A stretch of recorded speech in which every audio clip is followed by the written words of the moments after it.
Welcome to the Genealogy mini-webinar using gravestones to document your ancestors. In this webinar, we'll discuss using gravestones as a source of documentation for your ancestors, particularly those who lived and died prior to the creation of vital records in their respective states. These are instances where the information included on a headstone can supplement other records, such as a more complete date of birth or death, or where burial location may be used when no death location can be determined. A gravestone or headstone is a burial marker placed in a cemetery or other burying grounds close in time to the death event. Traditionally, these memorialize the name of the deceased and include the date of death. Sometimes other important data of the deceased are included, such as the date of birth, age at death, from which the date of birth may be calculated, relationship to others, as in wife of, occupation, military service, and affiliation with other various organizations. Documentation of gravestones as a source may be offered as part of your application to the Mayflower Society through a legible photograph or published transcription. Gravestone or cemetery transcriptions are written documentation of data taken directly from gravestones or cemetery markers. Such transcriptions can be valuable when the headstone becomes illegible over time and weathering. Cemetery records differ in that they are not sourced solely from the gravestone. These are business records of the cemetery itself and may include data such as who purchased the plot, who is buried there, and the relationship to the deceased, the burial date, and more. These records are typically only available by contacting a cemetery directly, though some may be found online. Cemetery record transcriptions are transcriptions or abstracts of data taken from the original cemetery records. Beware that important data from the original record may be missing in a transcription. Applicants to the Mayflower Society should be aware that a gravestone image is not required for every ancestor, and there are guidelines that must be followed when using gravestone images.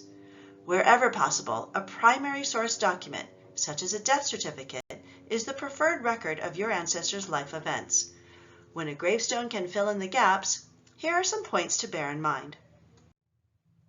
You may have come across Find a Grave, Billion Graves, or another source from platforms such as Ancestry.com, which displays links to these external sites as hints. Of course, you may also search for headstones on those sites directly. In this example, we'll search the site Find a Grave, spelled without hyphens, findagrave.com. From the homepage, enter what information you know about your deceased ancestor. The fewer details you enter, the broader your search results will be. However, in this case, you will want to narrow down your search results and not have to sort through numerous ancestors with similar names. In this instance, we have entered the first and last name, an approximate year of death, selecting the plus or minus 5 years from the drop-down menu under Exact, as well as the state we believe the ancestor was buried in. Note this may not always coincide with the state they died in. Because we are searching for their grave, we enter where we believe they are buried, not necessarily where they died. If you are certain of the county or even town, you may enter that to further narrow your search results. Click Search from the lower left of your screen or hit the Enter key. If you have a large number of returns, you can review each by clicking on the name and reviewing clues that were left as memorials. These clues may include the deceased family members' names, biographies, and more. While Find a Grave appears to offer a wealth of information, be forewarned that most lineage societies, including the Mayflower Society, will not accept the biographical information input by others as shown in this example.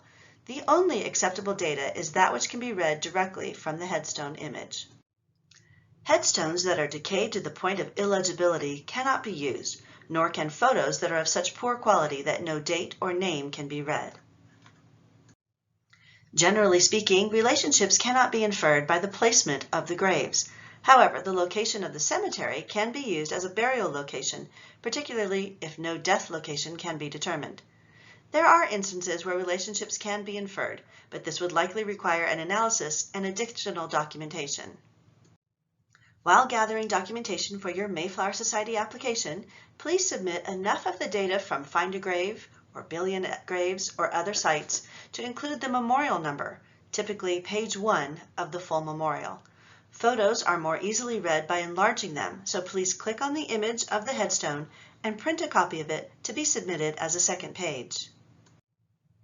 If you have found a memorial for your ancestor but it does not include an image of the headstone, there is an opportunity to request that a volunteer locate the grave and add that image. To do so, you will need to establish an account with Find a Grave. Click the Request Photo from the left-hand area of the screen. In some instances, a notice will appear that volunteers are in that area or that a photo request has already been submitted. Otherwise, complete the details of your request and submit.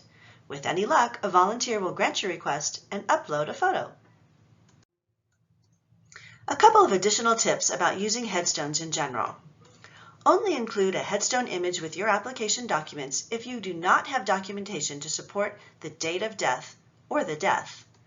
If you have acceptable documents to support your ancestor's death event, you do not need a headstone image for your Mayflower application.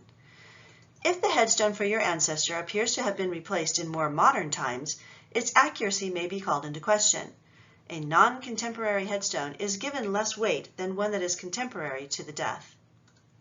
If you are visiting the gravesite yourself, be sure to capture a photo that allows for the inscription to be read fully. Gently brush away any leaves or grass that may be obscuring the inscription, and try to avoid casting a shadow of yourself that may obscure the headstone. If the headstone requires cleaning to be legible, please research appropriate cleaning methods and solvents before attempting this. There are numerous videos available on YouTube that detail how best to preserve the headstone while cleaning it. Commemorative stones, monuments, or plaques that have been placed by organizations, localities, or descendants as tributes are not suitable as documentary proof because they do not identify original sources. We hope this mini webinar on using gravestones and Find a Grave specifically has been helpful.